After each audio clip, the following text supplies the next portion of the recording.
Hello there. Hi, it's Charlie. This is the podcast To Hell and Back. And this is part two of a podcast that started in the previous episode on autism and neurodiversity and DBT. Huge topics, what can we do in 2 episodes? I mean, I hope these will be useful to you and bring you into the conversation and stimulate some thinking and some ideas. And some of you probably know a lot more than others about it. So we're just trying to cover a lot of territory. So feel free at the end to write me questions if you have questions about this. I just want to remind you that this podcast, the To Hell and Back podcast, is something done in conjunction with or under the sponsorship of NEA BPD. With all their amazing things they do, you should go to the website borderlinepersonality.org. So I'm back this time with Amara Brook, Dr. Amara Brook, who's a clinical psychologist in the Bay Area in California, where I hope you're not deluged with too much rain. Those of us in the East read about your whole, it's like California is being destroyed by weather or something like that. I'm sure it isn't as bad as they make it sound. But well, there's some parts that are really suffering, but I'm lucky that right where I am is not doing too badly. So good. Okay, well, we had a really fascinating conversation last time. So if you don't know that, go back to the previous podcast. And it's kind of an unstructured conversation where we're wandering around different topics within the world of autism and neurodiversity and DBT. So I hope that works for you. And today we're just going to continue because there was just a lot to talk about. And I'm sure there'll be more, that we won't get to, but we'll get to what we can today. And I'll just remind you that Amara is a clinical psychologist and has a private practice where she does CBT. She has done DBT and DBT informed work. She does psychological testing. She's been a professor. And this has been a special area of interest, autism and neurodiversity. And so I'm fortunate to have her to talk with. It's deepened my own understanding of the topic, which I've had an interest in, but I haven't dug in as deep as I could. So I hope that's true for some of you. So Amara, I just want to welcome you back and just, I'm going to turn the reins over to you, though that doesn't mean I'm going to totally let you go because I'm going to be listening and asking questions as we go along. Oh, good. It's so good to be back, Charlie. And thank you for having me on the podcast. It's always delightful to talk with you. So hopefully it won't just be me monologuing for the whole time. I'll make sure that doesn't happen. I'll probably interrupt you. I'll apologize in advance. Oh yeah, no worries. So, we were talking about neurodiversity, neurodivergent, autism, and I wanted to just maybe start out with those terms. I know we talked a little bit about that last time, but just so we're being specific about what we're talking about. So theurodiversity basically refers to all different variety of how brains are wired. So really there's nothing really such as a neurodiverse client because everybody is part of neurodiversity, like biodiversity, right? Everything biological is part of biodiversity. Every brain and how it's wired is part of neurodiversity, right? When we say neurodivergent, what we mean is a brain that is kind of functions differently than the usual typical way that we expect brains to function, that kind of social norms are based on, et cetera, right? So neurodivergent could include lots of different things. It could include, we often think of autism or ADHD these days as neurodivergent. Could also include learning disabilities, giftedness or intellectual disability. And a lot of people also talk about kind of what we would say acquired neurodivergence, which is kind of differences in the way the brain functions that are based on not only biological inherited differences, but also life experiences. So it could include borderline personality disorder, bipolar disorder, PTSD, any real difference in the way we know that there are differences in the way depression, right? There are differences in the way the brain functions with all of those things, right? So, today we're kind of talking about autism, but I just wanted to kind of define those terms a little bit. Sometimes Now people will say, oh, neurodiverse or neurodivergent, and really they mean like autistic or ADHD. But really the idea of like neurodivergent is much broader than just autistic or ADHD. But so let me stop you right there. I'm just, and the question comes to my mind, is there anybody who is not neurodivergent? The breadth of how you're describing this makes it sound like all of us have different brains. And I mean, I think if we defined, I'm not one who loves to privilege the medical model over other models, but if we looked at sort of base rate data on how many people have, personality differences, PTSD, neurodevelopmental differences like autism and ADHD, that's not 100% of the population, right? Like a lot of people do have some kind of something that's different about how their brain, operates, especially if we include like substance use, differences and things like that.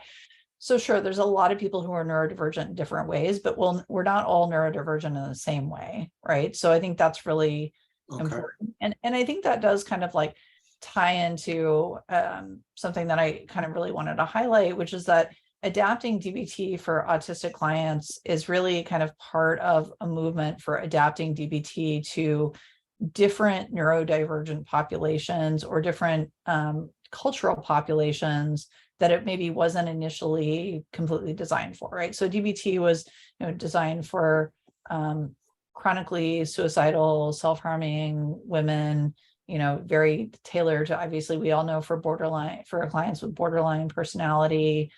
I'm going to sometimes be dropping the disorder part because I just really hate that word for applying to a lot of things. But anyway, so it was designed for a particular kind of neurodivergent population, right? And we found that it's actually pretty helpful for a lot of other neurodivergent populations as well, right? It's pretty helpful for bipolar folks. It can be helpful for autistic folks, for folks with ADHD. If we think of DBT as kind of self-regulation therapy or like emotion regulation therapy, well, of course, that applies to a lot of people, right? But we might need to adjust some things about how we do it to best help those different groups that aren't the original kind of target population, right? And I think also it's really important to, from a neurodiversity affirming standpoint, autism itself is not the target, right? That would be like gay conversion therapy or trying to, help Black clients act less, less Black, right? Like none of us would do that, right? Because that would be like really offensive to say, I'm targeting this core aspect of your identity, right? So that's not what we want to do for autistic clients either, to say we're trying to like target your autism. But the reason I make that point is that because of the medical model labeling autistic differences as just this collection of deficits, very often I hear questions on, in professional groups or from clients, well, what's the treatment for autism, right? Which is not, in my view, the right question, right? And the question is, how do we help autistic people live awesome, thriving, lives to achieve their life worth living goals, right?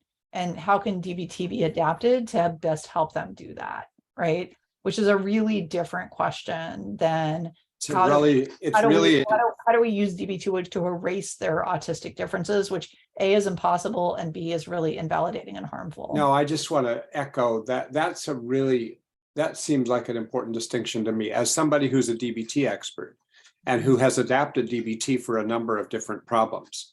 Let's say adapting DBT for people with addictions, then the target of your treatment becomes to reduce the addiction. Or the target of working with an eating disorder is to reduce the eating disorder behaviors. But you're saying there's nothing like, and I think that a natural DBT approach based on history would just be, okay, so we have to target the autistic behaviors. And right. That what you're saying is that's not, adapting DBT to autism is not to try to remove or reduce the autistic behaviors. No, it's more like adapting DBT for use in Italy, where they speak a different language and a lot of social norms are different about communication. Right. Right. I mean, of Right. course, it's broader than that, but no offense to anybody who's Italian. No, it isn't more like offense. more like a cultural and communication difference. In Right. addition to the fact that there are some things in DBT that are closely connected to aspects of being autistic that may need to be really like adjusted just because of differences and what it means to be autistic. But yes, it is about adapting it to be a better fit for autistic people to accomplish their goals, whatever those goals are. Right. Yeah. So somebody wouldn't come into DBT because they're autistic. They would come in. They would come in. I'm trying to get at what you're saying, because so they might come in because they're having challenges in their lives and they have goals in their lives, like anyone else, and they're running into obstacles in their lives, and then they have to do that from the core identity of being autistic. But they might be trying to reduce anxiety. They might be trying to do any number of things, right, that other people would come to treatment for. Yes. Or figuring out how to manage relationships, or how to communicate with other people about certain types of things that they're not quite sure how to communicate with them about. So we're not, this is not a treatment for autism. And I think that's a really important point. What I said, when I said they might, I think it's because a lot of the ways that, people are, the messages that people received when they're diagnosed as autistic might be neurodiversity affirming, like, hey, congratulations, you have this different neurotype. Let's learn all about it. Let's figure out how to, be able to live your life. Or they might get a very medical model kind of pathologizing view of it when they're diagnosed. So people are very often given the message. And I think this kind of comes to another point, there's this idea we talked about last time, sort of ableism, which is this idea that there's a correct normative way to be, and everybody should act that way, and everybody should be able to act that way. And so a lot of times autistic people are given that message when they're diagnosed, that like, hey, this is what you're supposed to be able to do, and here's all the ways you're like not able to do it. And here's some recommendations for like, becoming. Sometimes people will talk, or especially for children, about, successful treatment is treatment that makes them look less autistic. And that's very invalidating from, a neurodiversity standpoint. And so that's why I'm saying, let's not do that, right? Let's, instead of saying, how do I treat autism, let's say, what do our autistic clients need? What are their goals? And how can DBT help them get to those goals? And are there some ways we need to adapt DBT to help them get to those goals? Right. And if you don't mind, I have sort of a little personal anecdote that I would love to share about, just to kind of open this part of the conversation. Sure. So many moons ago, and I'll share at this point. So I myself am an autistic ADHDer, meaning I have ADHD and I'm autistic. And I've known for a very long time that I had ADHD since grad school, but the autistic part I did not know until more recently. We talked about that in the last episode of the podcast, by the way, if anybody is wanting more history about that. Right. But when I was first at a training site where I was learning a bit about DBT during my clinical training, the trainer pulled out this diary card, which those of you who do DBT know that this is a usually 2-page front and back, many fields, very structured. You have to rate things, every day, at least once a day, and track all the skills that you practiced. And many folks with ADHD have a very hard time doing things, that are structured and routine on a consistent basis. And that's certainly true for me. And I also had lots of other overwhelming things going on in my life at that point. And I was just like, there's no way I could do that, every day. No, I cannot do 100 fields on a diary card. I'm probably exaggerating, but I just wouldn't be able to do that. So I asked, of course, to be a little overly honest, that's the autistic part. I asked the trainer and said, so what if somebody can't do that? Like, we're telling him, you have to be able to do this as a first step when they come in the door. What if they can't do this every day? It's like, well, maybe they're just not really ready to change. They're not ready for DBT. And I was like, then the autistic part of my brain took that totally literally. Like, it never would occur to me that I could just tell a therapist, oh yeah, I'll do it, even when I'm not going to be able to do it. Like, I felt honesty is like one of my big things. So I would not be able to do that.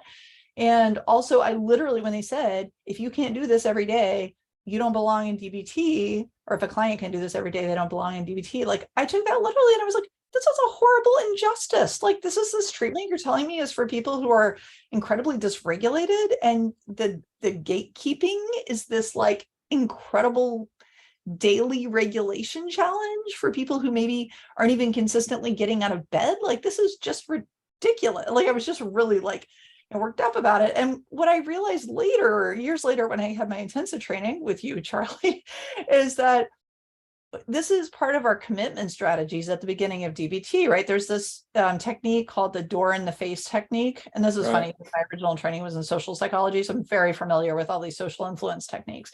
But the whole diary card is really a door in the face strategy to get people. We do want people to do diary cards because they're a helpful tool, but we expect that they're probably not going to really be able to be super consistent about doing them. So we say like, okay, well, we need you to commit to doing this every day. And with neurotypical clients, like a lot of them are probably like, well, I want to do DBT. That's what they're saying I have to do. Sure, I'll say I'll do it every day, even if I probably won't, right? Right. But it's like a barrier for an autistic client who's going to go, nope, I'm not going to be able to do that. So you're saying I can't do this treatment. Now I've been rejected again, from the treatment that's supposed to help for people who have, had all this rejection trauma. Right. So I think we need to think about ways that our procedures, that's just one little example, but might be received and processed and affect people differently depending on, their different neurotype. Right. And we know, and autistic people are not, autism and ADHD are not the only examples of where we might need to do that, right? We might put, certain expectations or say things in certain ways that are not friendly to BIPOC clients, for example. There was a great presentation at the Is It DBT conference this last December about various kinds of ways in which we say things and do things and expect things in DBT that are not a good fit for people from, BIPOC backgrounds. And I'm not the expert on that, but I'm just going to say that there's a lot of examples of this for different diverse populations. And if we don't know a lot about autism or ADHD, we might not know how we need to adjust it for these populations, right? So I think that's kind of part of the takeaway. Yeah, let me just add to that or comment on that. I do think that DBT, because it is, it's sort of, this isn't to in any way diminish it. It's actually one of its strengths, that it's sort of like a cookbook. But like a cookbook, if a cookbook says, well, you're supposed to use this much butter, but you don't have butter, then you have to adapt, always adapt. And so I think when you offer DBT to somebody and who's an autistic person or somebody with other neurodivergencies or anything else that they just don't fit with it, I think the best response for a DBT therapist is to think, that's interesting. I wonder how that person works. Rather than think, oh, that person should fit into my model. And if they don't fit into my model, well, it's on to the next person. Instead, it's sort of like, isn't this curious? When I had somebody once who had this kind of reaction to the diary card, she said, are you kidding me? I'm supposed to every day rate on a 0 to 5 how I feel in this way and this way. She said, I don't have 0 to 5. I said, well, what do you have? She said, maybe I have 1, 2, and 3. I said, what would that be? She said, well, 1 is like miserable, 2 is like terrible, and 3 is I want to die. And I said, well, can you just rate 1, 2, and 3? Oh, absolutely. So we changed the diary card. Right. I apologize. My dog is barking. I'll be right back. That's okay. No problem. I have to open a door. Just 1 second. Okay. Go ahead. Apologize. It's not good podcast protocol. No problem. But I have a dog I'm managing. Anyway, yeah. So I think that this, and it's a point you've made somewhere else, either something you wrote or something that you said already once, is that when you have people that are maybe an autistic person and a so-called neurotypical person, and they're trying to relate to each other, each one needs to know how the other functions. Not just one needs to adapt to the other, but actually there should be a learning process that goes on, I would think. And I think that's the best model of DBT, but sometimes DBT's negative side effect might be to get a little rigid and think that someone has to, quote, fit into it. Yes. As if it's the way the world should work.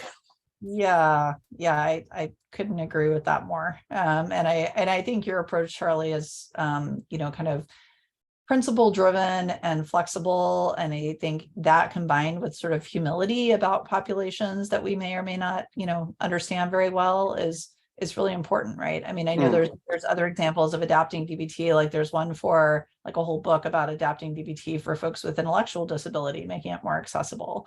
I know there's been translation into many different languages, and I would assume probably also when people are doing DBT in those cultures, probably other adaptations depending on different cultural norms. Like a lot of East Asian cultures have very different cultural norms than Western culture in terms of various types of social interaction and communication.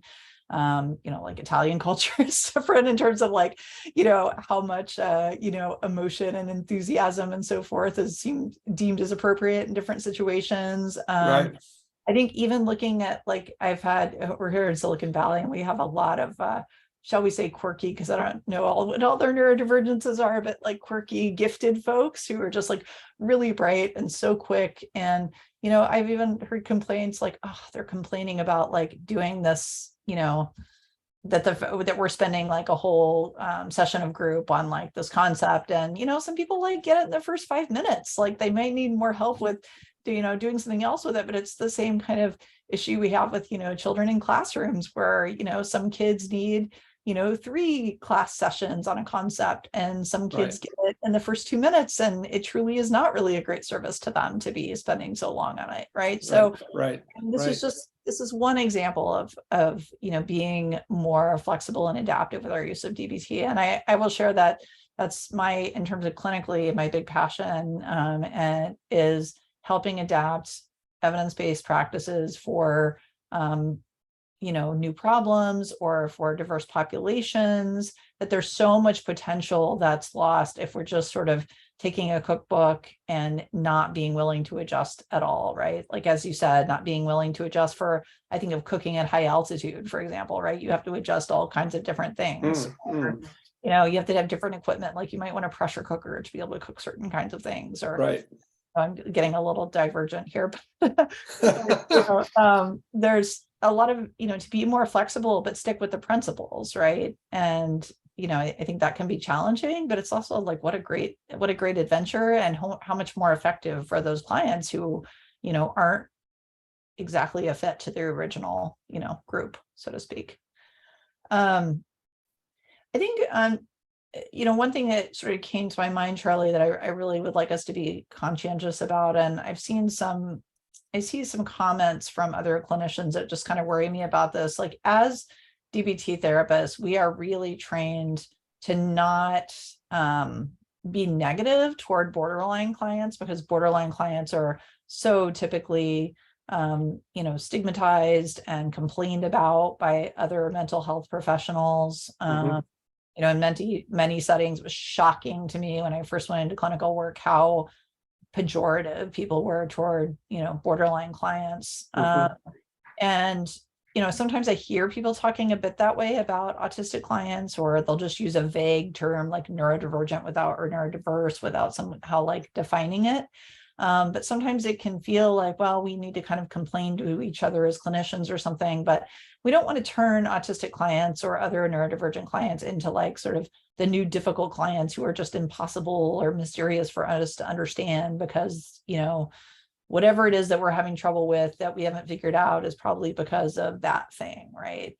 I think we want to kind of challenge ourselves to be, like you said, open and curious, and figure out what is the challenge here, right? What is this person's goal? What's getting in the way of meeting that goal, right? If we just get curious and get empirical and do chains and, things like that to try to just really notice what's going on, I think that we can move beyond and maybe consult with people who are more familiar with these populations. We can do a better job of adapting rather than just sort of, blaming the client, so to speak.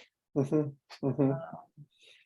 think that term neurodivergent, I think in the DBT world is a relatively new term. I mean, maybe some people have known it for a while or known sort of what it was. And I mean, in my DBT training life, which has been a substantial life for the last 30 years, these terms first started coming to my attention when I would do trainings in Sweden, and there would be teams that came from Germany or from the Netherlands, and they would want to talk 15 years ago about ADHD for DBT and autism for ADHD, and in general, they would talk about neurodivergent populations. I hadn't heard the term yet. And so I think in America and in the DBT world in America, we're just digesting this term. So it's good that people are listening in and thinking, well, what exactly does that mean? Because it can become a wastebasket term for another stigmatized population if people aren't careful, is I think what you're saying. Agree completely.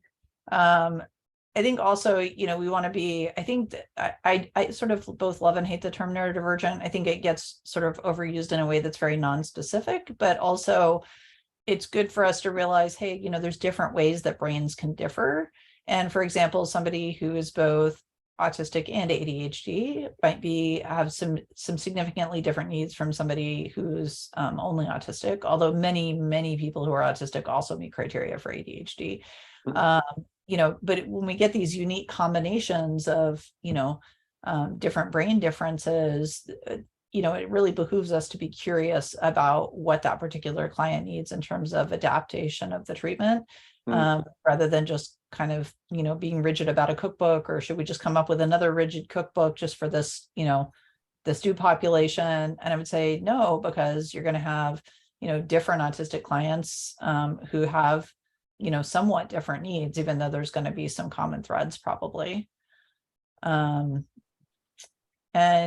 I think, one thing that also brings up is considering sort of barriers to autistic therapists. We talked about last time, and this comes back to your point, Charlie, about the difficulties with cross neurotype communication, like with sort of an autistic and non-autistic person communicating, that's sometimes called the sort of double empathy problem, that it's not just that, autistic people are not good at communicating, but it's that, sometimes we call it allistic. It's kind of the word for non-autistic. Allistic people have difficulty understanding how autistic people communicate, and autistic people can have difficulty understanding how allistic people communicate. And for that reason, as we talked about last time, it can be really helpful, not only for, all DBT therapists to better understand autistic people, but to really make sure that we are fostering and encouraging autistic DBT therapists to be able to, be part of our therapist community and to work,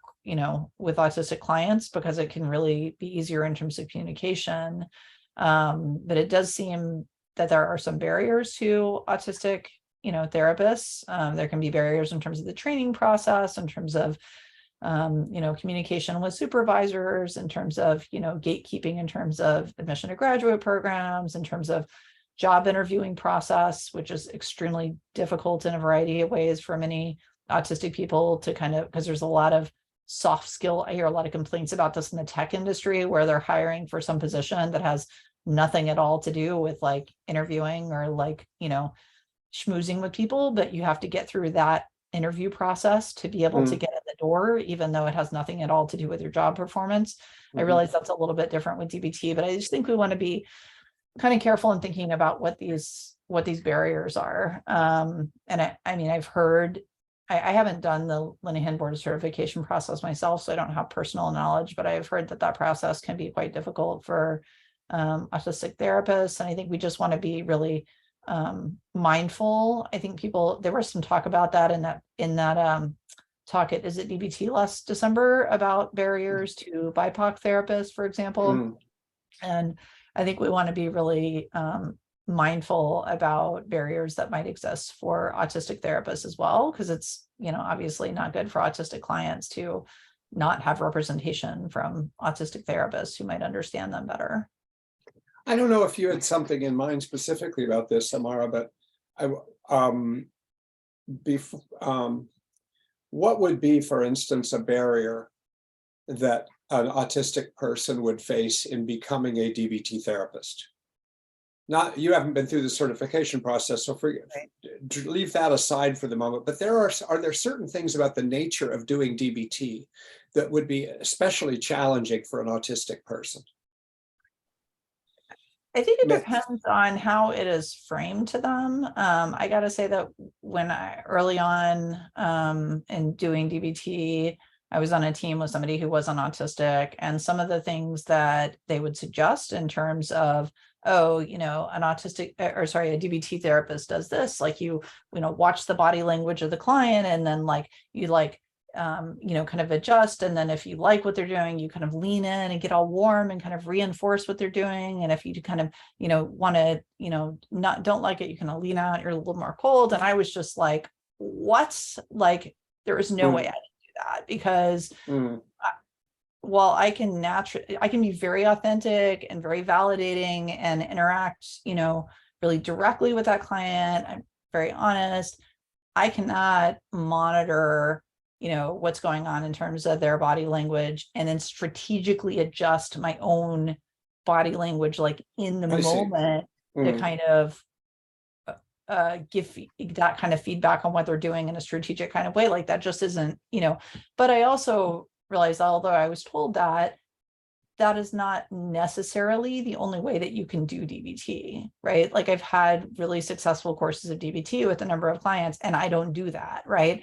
So I think part of it, we need to be careful about the messages we're sending to therapists about, like, DBT is only something you can do if you just are naturally super, skilled at like reading and responding non-verbally to nonverbal communication. I think that's nonsense, that's the only way to do DBT. But if we give messages like that, especially when people are at formative stages of training, I think that's something that can be really discouraging, right? Like it certainly hurt my own self-confidence to, at that point. And it was before I kind of got to a more like self-accepting, like, hey, I do this differently, and it's okay that I do this differently. It's not wrong, even though it's different, right? But I think we need to be careful about those messages that we're sending. I think depending on people's neurodivergences, there can definitely be barriers, like I said, to things like even, getting into grad programs. I mean, one thing that comes to mind is the outsized importance of like letters of recommendation and things like that in the whole process of like getting into colleges, getting into grad schools, getting into, internships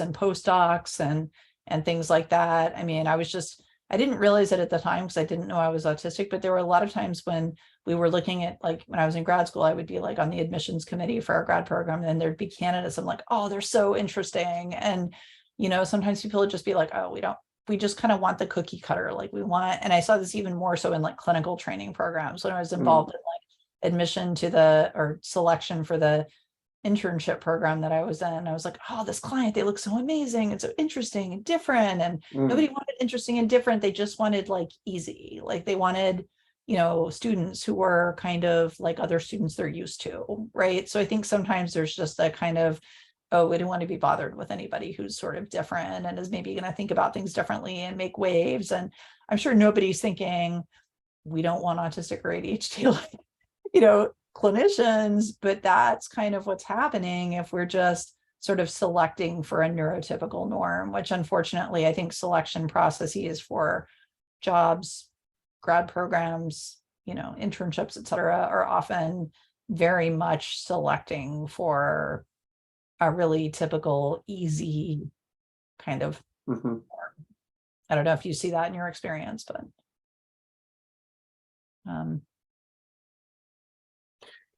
I'll tell you one thing in my experience was that I've had a couple of people come to me for supervision. They specifically because they feel like they've mastered part of DBT. And I'm not, these are not people who are self-identified autistic, but maybe have some of the characteristics that I would imagine could be the case, and came to me because specifically one of them was so touching, actually, and he was so open and vulnerable because he said I think I've gotten really good at the part of DBT that's CBT.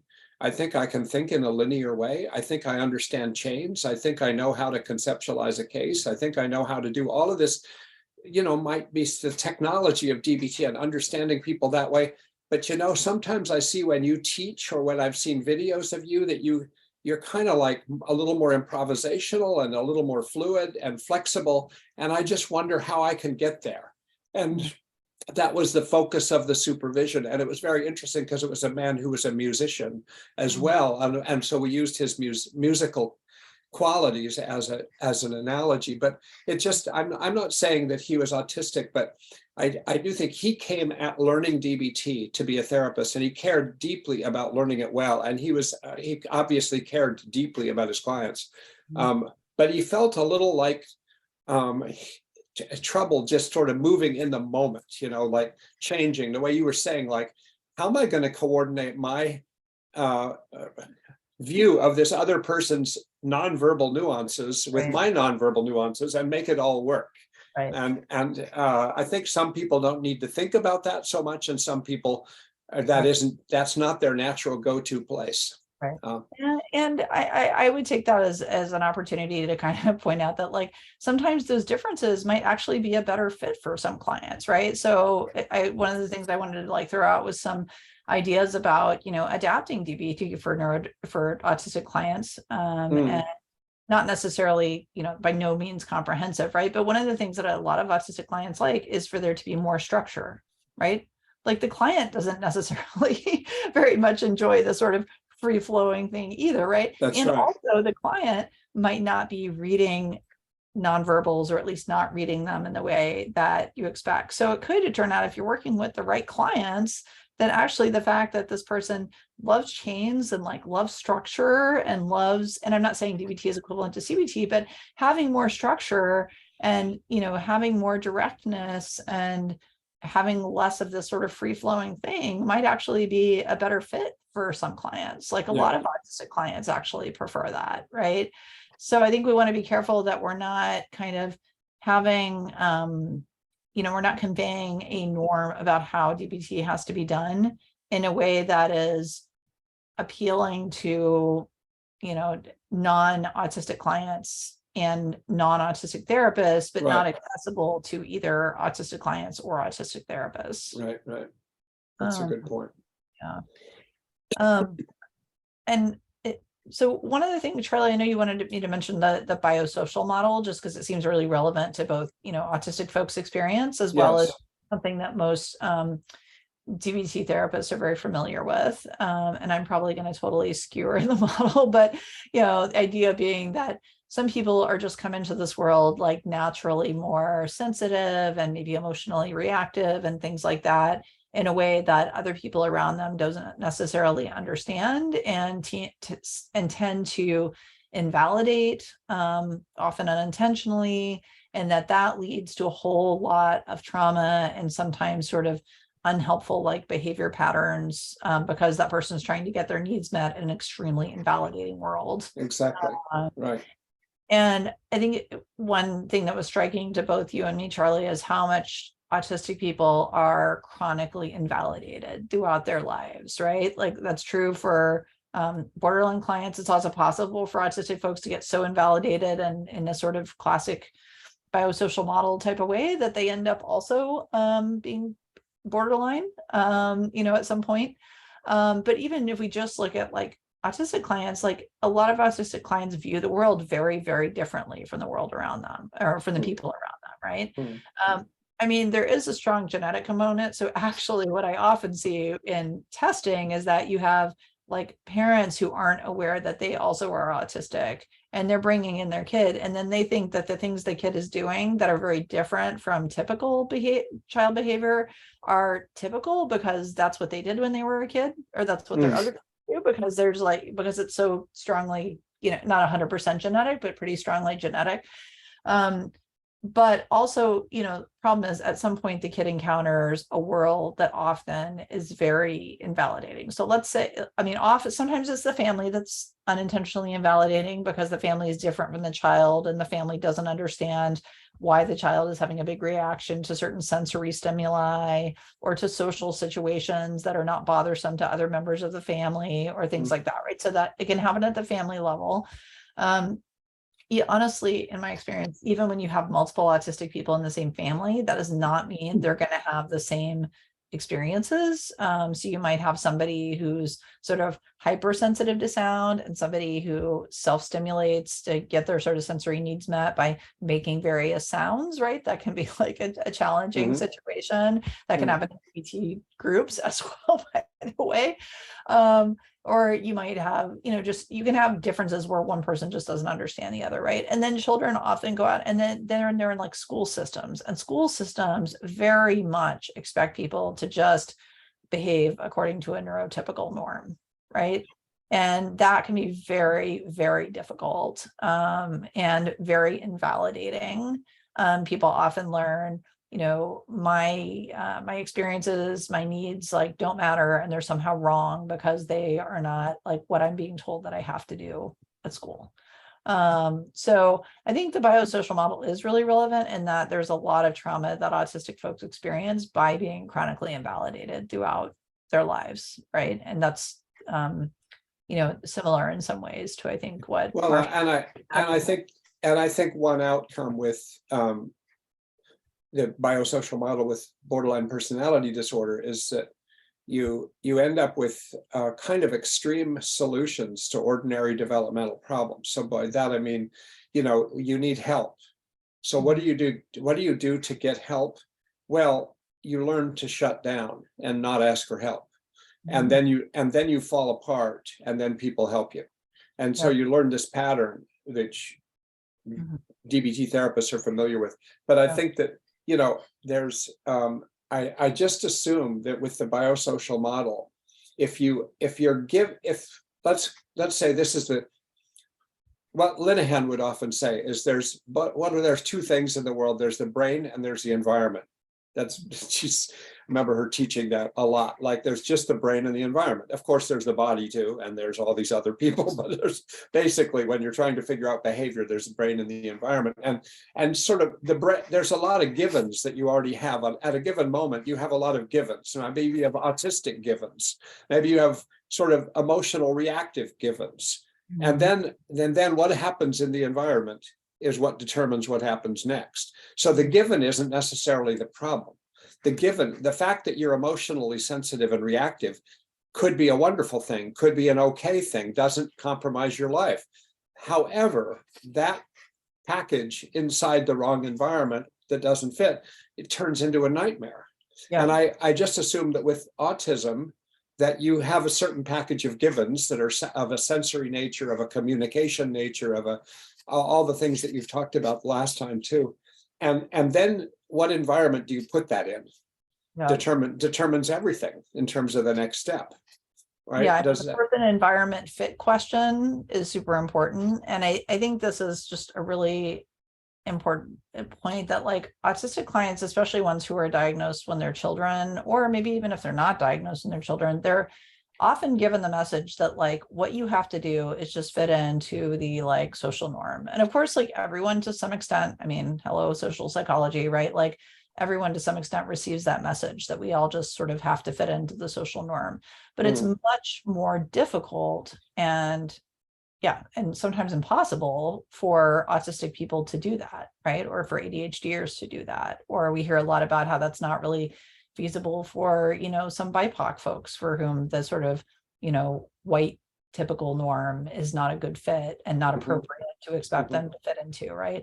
But for especially like for, autistic children or just, children in general, we expect them to just go into school or whatever environment and just conform and just do things exactly a certain way. And, therapies, a lot of times autistic children unfortunately get funneled into ABA, which often has a very invalidating goal of getting rid of these autistic behaviors, sometimes even and often and historically, even behaviors that are completely non-harmful, right? It's one thing to target something like cutting or something like that. It's another thing to target something like stimming that's completely harmless, right? But just because we want to make this child look and be able to pass as being neurotypical, right? It's really, really harmful. Sometimes even the therapies that people are like funneled into, especially for children, can be really, really invalidating and increase the trauma significantly. Which is why there's been a major pushback against ABA from the neurodiversity affirming. Oh, is that right? That's so. A major pushback. Yeah, I could see why. But when you said, by the way, when you just said stimming, could you say to people what you mean if they don't know, if they haven't come across that term, or they've heard it but they don't know what you mean? Yeah, so a lot of autistic people, but also to some extent, folks with ADHD will engage in certain behaviors in order to kind of regulate their emotions and regulate their sensory system. Sensory differences are a big thing with autism, and sometimes that's hypersensitivities where we're more sensitive to certain things like sound or smells or textures or things like that. And sometimes it's, hyposensitivity, like having less sensitivity to certain sensations. And so often people will engage in certain behaviors like, movement or making certain sounds repetitively, or, people might think of stereotypical things like hand flapping or rocking, that people will do to give themselves that sensory input that helps either, upregulate themselves or downregulate their energy, depending on what they need to do, or just even cope with kind of a stressful situation. So, what used to be the thinking was, well, those are weird, we got to get rid of them. But what they've actually learned a lot more now that we've had more input from, occupational therapists and others who are focused on sensory integration and things like that, that these self-stimulatory or stimming behaviors are actually really adaptive, and they help people be able to cope with situations that might otherwise be difficult for them. Of course, sometimes there can be, differences in, different people's needs and trying to figure out how to balance those out, right? And sometimes we have to sort of problem solve. And I would say, again, I'm going to plug occupational therapists. They can be really helpful in this, helping people figure out, how do I get my sensory needs met in a way that's kind of works okay in the environments that I'm in, or to preemptively get my sensory needs met by maybe, doing something ahead of time before I walk into a situation that's going to be stressful, so that my sensory system and my energy system is better regulated.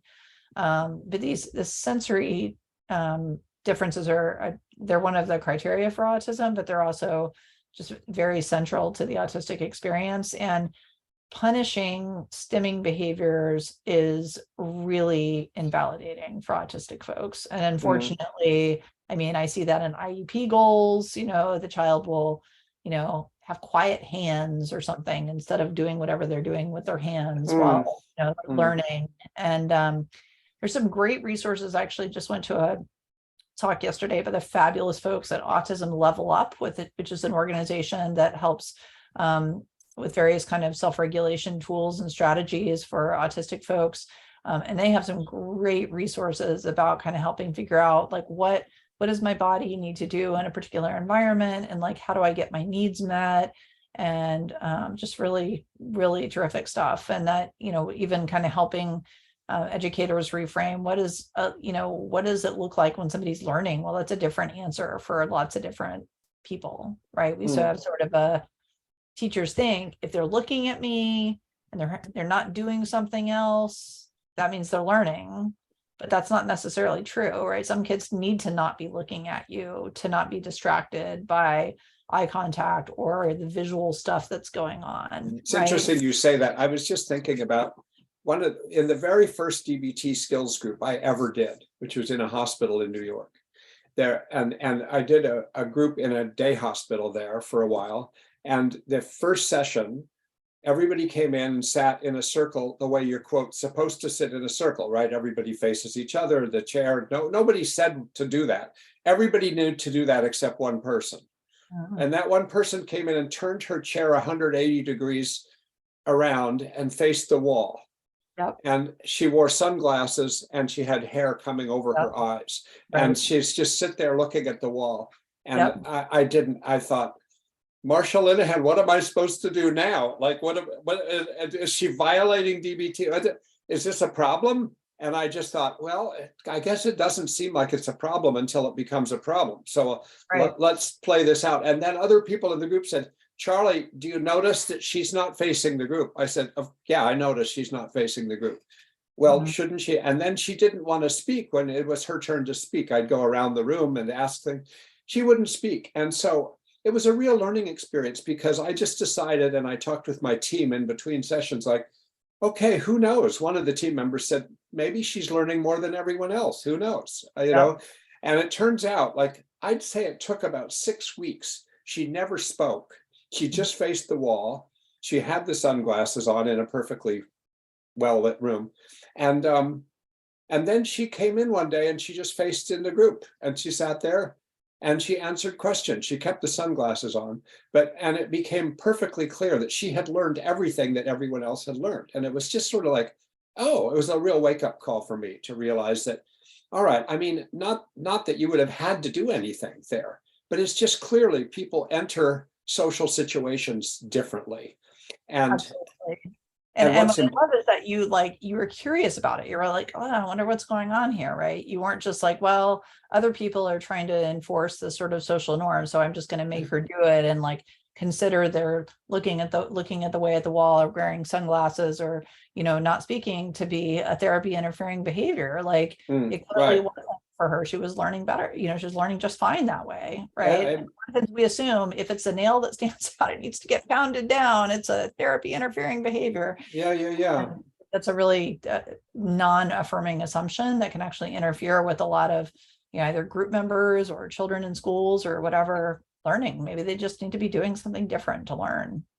Amara, what is it with children and teenagers and young adults, but especially I'm thinking of children right now. What is it that gets people to tease or make fun or bully or mistreat a child that presents as autistic? Like it's like they're not doing anybody any harm. What is it, and what makes them end up being called weird or made fun of by other kids or even by teachers?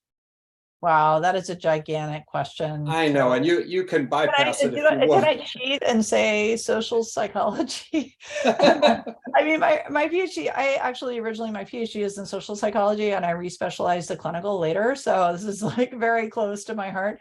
And partially I study it because I don't really understand it, but there's actually a sort of joke in the research world that people study what they don't understand, like anyway, but for good reason.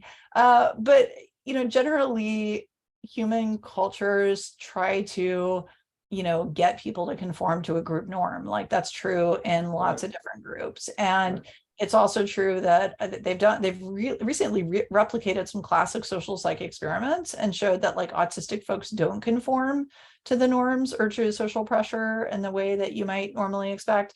And really, these studies seem to always frame that as a bad thing, even when it means that the autistic people act more ethically and things like that. But typically the typical social thing is, people in general are pressured to conform to whatever the group is doing. And groups, unfortunately, in my view, tend to reject people if they don't conform to the norm. And so there's just this like massive pressure toward conformity. And I think that's one reason that to get sort of celebration and acceptance of diversity, that we have to sort of consciously decide to do that, because otherwise people just look at what people do with their news consumption these days, right? They get it from, whatever source they already agree with. People like to have their worldview confirmed. It's more comfortable. People like to hang out with other people that are like them. I would say children learn a lot of messages, not only from, other children, but from like their parents about, what's good and what's weird. And I'd say children actually often, this is the developmental thing, they become they're usually pretty accepting when they're really tiny, and then they sort of start to become aware of social norms, and they become these really rigid enforcers, really rigid, intolerant enforcers of social norms. So in sort of like late preschool and elementary school, and then, if they are encouraged to be accepting of diversity and things like that, then they start to become more accepting and kind and so forth as they get older. But there's sort of there's a reason why Lord of the Flies is a classic.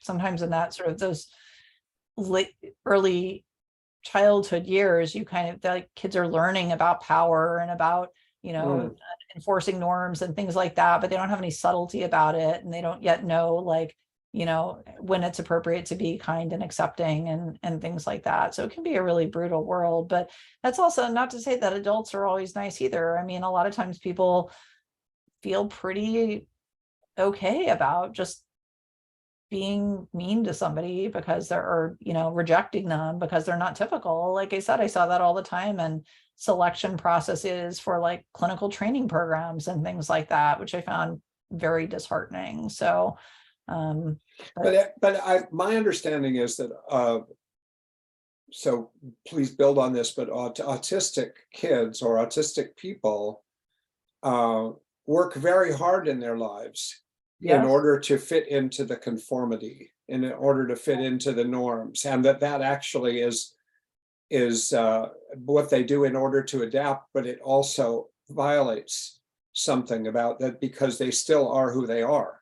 Absolutely. Right? Well, I think it's hard for any person who, the more different somebody is from the typical norm, the more of a burden it is for them to fit into that typical norm, right?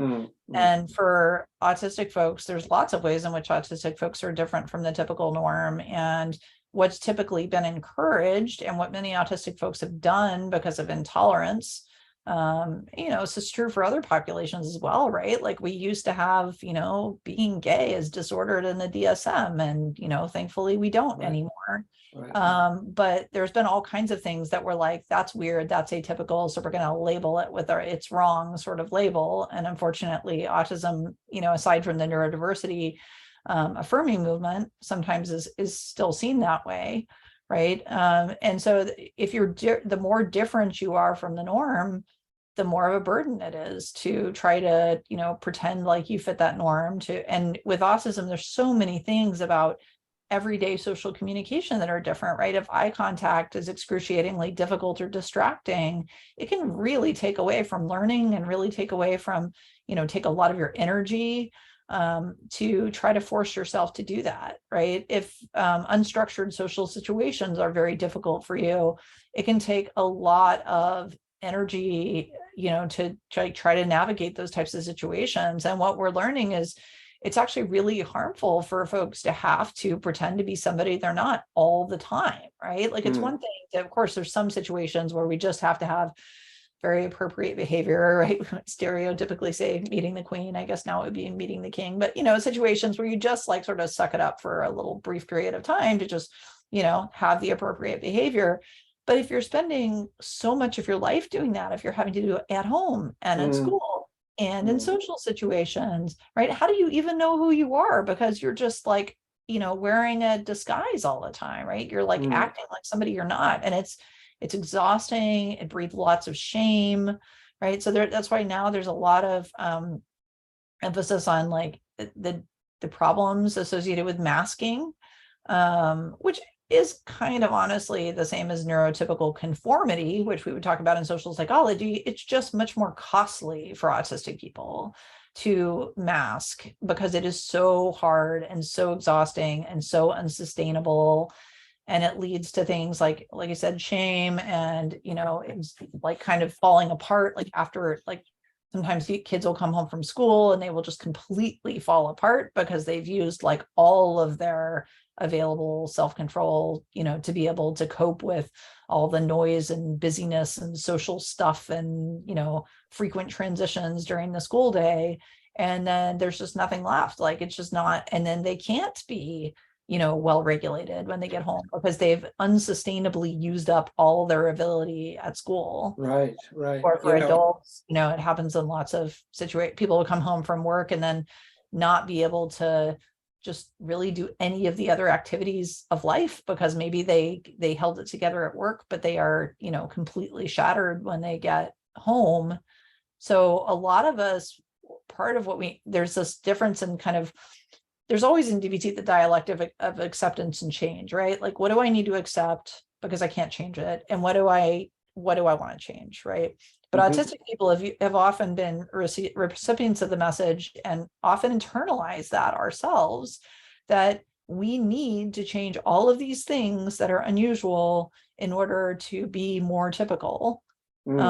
And so we feel like everything needs to be changed, right? Like, I feel like I need to be able to, behave perfectly in all of these situations all the time and have, and it's just not realistic. It's not sustainable. And people end up in what we call like autistic burnout, which I suspect a lot of autistic people come into DBT at that stage where they're just almost barely functioning because they have so overdrained their energy tank trying to like live up to all these shoulds. I mean, ableism is really just.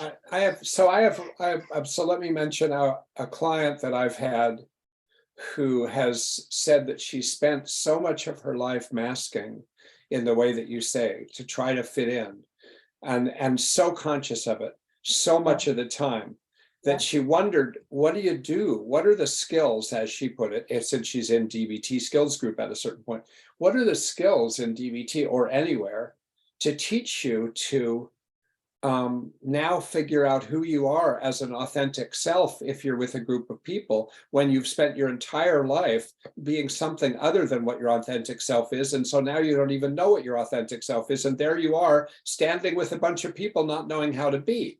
I mean, I wonder how you would address that from the perspective that you have. Right. I mean, I think one thing would be to be extremely curious about, what their experience has been like, to really listen to and validate that experience of having to sort of hide and not be themselves all the time, to find out what that's like for them, what kind of costs it has for them. And then to kind of, I think one skill that's really helpful for sort of figuring out one's authentic self. Well, first of all, having it just validated. This is definitely a role that DBT therapists can play. Validate that it is totally difficult to mask all the time. It's totally exhausting. And of course, how would you know who you are if you're just having to play this role all the time?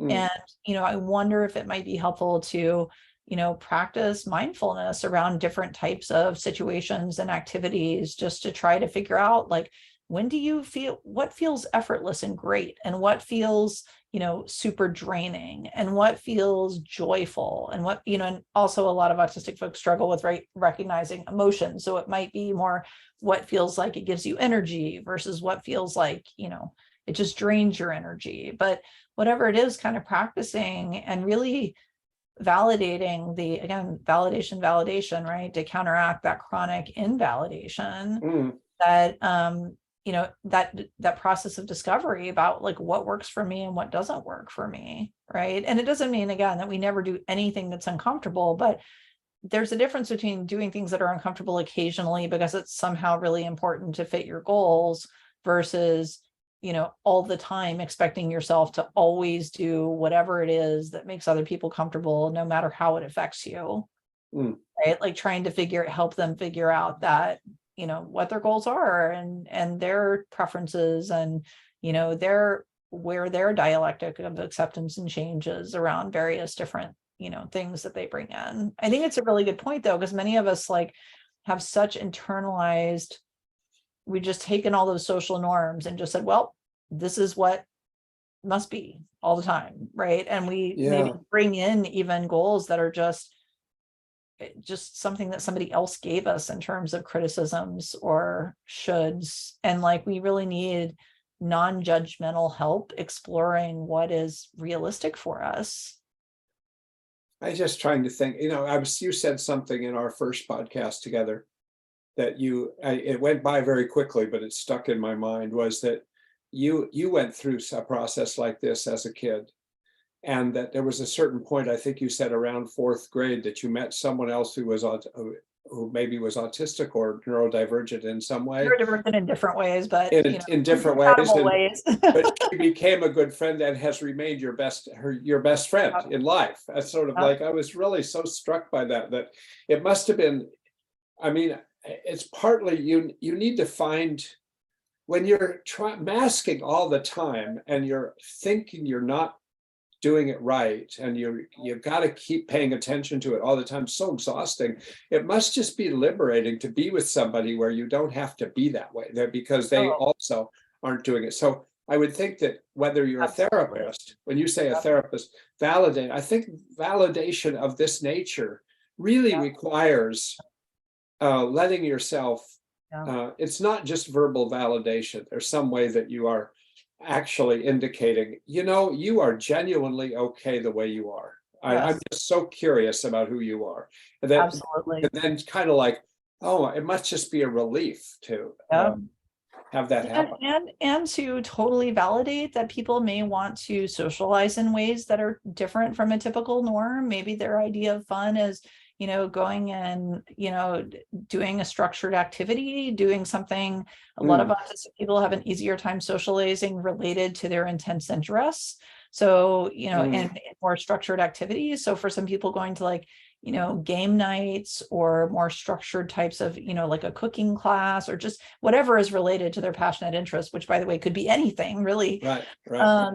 Can be a much easier way for them to socialize and connect. I thought it was so funny when, of course, this is kind of stereotypical. When my kids were little, there's a train station near us that has a train museum, and we went, and all the volunteers at this train museum, man, they're the most awesome bunch of autistic guys who keep this place running. And, they all are like, I bet really enjoying it. And I know trains are like the most stereotypical thing, but it doesn't have to be that, right? It could be a club focused on any kind of interest that is yours. A lot of times I'll say, get yourself a structured role in the club, right? Like be the club, I don't know, be the club secretary or something, just so that you have like a structured role that gives you an excuse to get to know all the other people who share this interest that you have, right? Oftentimes autistic people are extremely good at connecting with other people who also share the things that they're really passionate about, right? One characteristic of being autistic usually is having some incredibly intense interests. And there's nothing at all wrong with that. That often leads to people's, great works of art, like to people's careers, to, the other people they're connected with.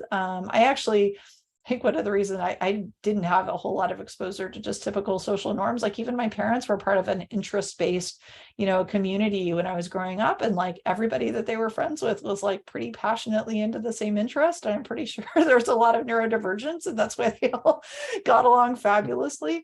But there's nothing wrong with that. It's not inferior to do that versus to go to, a lot of where I see neurodivergent client, or let's say autistic clients running into some difficulties, like if they try to go to say neurotypical mixers, right? Let's say they're single and they want to meet people. So like, oh, I'll just go to a mixer. Well, the mixer is like at a bar, and bars are loud and bars are unstructured. And there's like, no, well, is that really going to be the best place to meet people? Or let's figure out like, what are you most passionate about? Is there this is one good thing about being online, because even if you're into something that there isn't a lot of in your local area, now I say it is easier if there's other local people who are interested in something, but if there isn't, you can meet people maybe online who are, and there's nothing inferior about online relationships, by the way. That is like one thing that really, I think, see so many parents who are like, well, my autistic kiddo, well, they do have friends that they do XYZ with online, and they even chat with them and blah, blah, blah.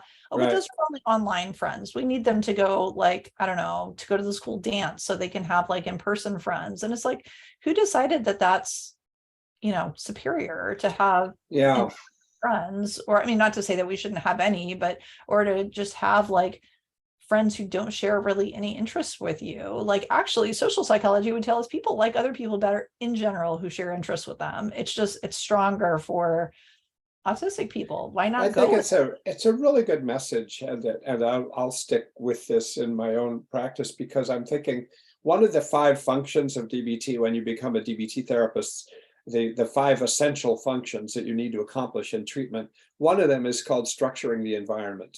And I think it's sort of like, how do you help each person find an environment and even create an environment, even be ruthless about creating an environment in which they can function, they can succeed, and they can be reinforced. And so you're saying that finding that environment for somebody who's autistic might really be going in some of the directions you're talking about now, and it might not be what they think is socially acceptable.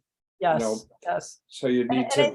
And I think I could sort of share a little. When I first was, learning how to do DBT from the therapist end of things, my mind was blown when I encountered like Dear Man and Give. I was like, wow, there's actually, no, I know some autistic people don't love those skills because they feel like they're just encouraging masking, but I felt like, wow, when there's a way to advocate for myself that I'm not just going to get like, criticized for being like too direct or too rigid, or what all these nasty things that they say to autistic people. A lot of times we get all this criticism for for having advocated for ourselves maybe when we were little or at earlier stages in our careers. And so we start just trying to just go to be Gumby, right, to be like totally flexible, but then that doesn't get our needs met. And we know as DBT therapists that's not sustainable, right? You always need to figure out like, what do I need to advocate to change, what do I need to keep the same, right? And there may be a lot of things that we need to advocate to change, but maybe we didn't know a way to advocate that like other people would be more easily able to hear. But I personally found the structure, especially in like Dear Man, I'm like, oh, I can write this out ahead of time. And then I can and throw in some validation here and there and ask them about their interests, and then I've got Give, right? Like it was just so awesome that there was like a structured way to do this. So I love your idea of more emphasizing like structuring the environment, because I think a lot of the punishment that autistic people receive when they're younger, and maybe when they were a courageous kid and when they were more outspoken, not all of them are like that, but I see a lot of autistic kids who they really started out being super courageous, and then they got kind of pounded down and punished for doing that, and they get this message that I must just always be perfectly flexible to what other people need, and then they can't advocate for themselves and the way that they absolutely need to for safety in relationships, for like negotiating with the pharmacy when the pharmacy messes up their meds, for like just any number of things, right? Or with an employer. That's right. So to be able to empower them with it is totally fine to advocate for what I like you saying this, because and I just want to make note that we need to stop in a minute, but but you and I talked at one point of there's this neurodiversity workbook of DBT skills, and in it for some reason the interpersonal skills get short shrift, and you said at the time, well, actually it seems like the interpersonal skills would be really helpful, and so this is a good example of how they would, and I would think so too. And I think some people in the neurodiversity community kind of see, and I know the reason that I was told that the reason that interpersonal skills were left out of that book was that they didn't want to, that a lot of folks in the autistic community see DBT as kind of like ABA light, that it's just encouraging masking and so forth. Right. So I think it's really important to say, yes, these skills are really helpful. And we're not at all saying that you just need to use these skills all the time, just to make other people comfortable. This is a tool in your toolbox if it's helpful for like reaching your goal. And we're going to really encourage and advocate, like you said, structuring the environment, structuring relationships, right? I wanted to get like really briefly, I know we have to get off, but a colleague who I was talking to, she does neurodiversity affirming couples therapy. And one of the things is that she never expects the neurodivergent member of the couple to change or try harder than the other member of the couple. And she adapts the treatment to be more, compatible with whatever the communication style is of the neurodivergent member of the couple. And so I think just this idea that like, this is about you helping getting your needs met, but this is not just putting the burden on you for change. I think. Right. Hey, look, we're going to have to stop. And I just want to tell my experience of having this conversation with you is that it's just, there's so many places it could go. I feel like this has been really interesting. I hope it's been interesting to hear. And there are many more things to do and say about this topic. For instance, something that I'd love to have a conversation with you on or off a podcast more about would be, since you've also been a DBT therapist, the various sets of skills, and what is it that works best, or what needs to be adapted, or what needs to be twisted a little bit or to work better, or just understood in a different way when working with neurodivergent and in particular autistic folks. So we didn't get into a lot of those specifics because there are just so many other things to discuss. There was just, I know, there's just a so lot much of good work going on out there. So I think they're just, as everybody just learned in the Academy Awards last night, I forget the name of the movie, but it's Everything Everywhere All at Once or something like that. That's sort of what this was like. And so we went. So anyway, thank you for talking with me. I really appreciate it. I want to, Charlie. I want to encourage people to reach out to me and give me feedback or questions or whatever about the podcast and about this particular conversation. You can do that through my website most easily but also leaving comments where podcasts are listened to.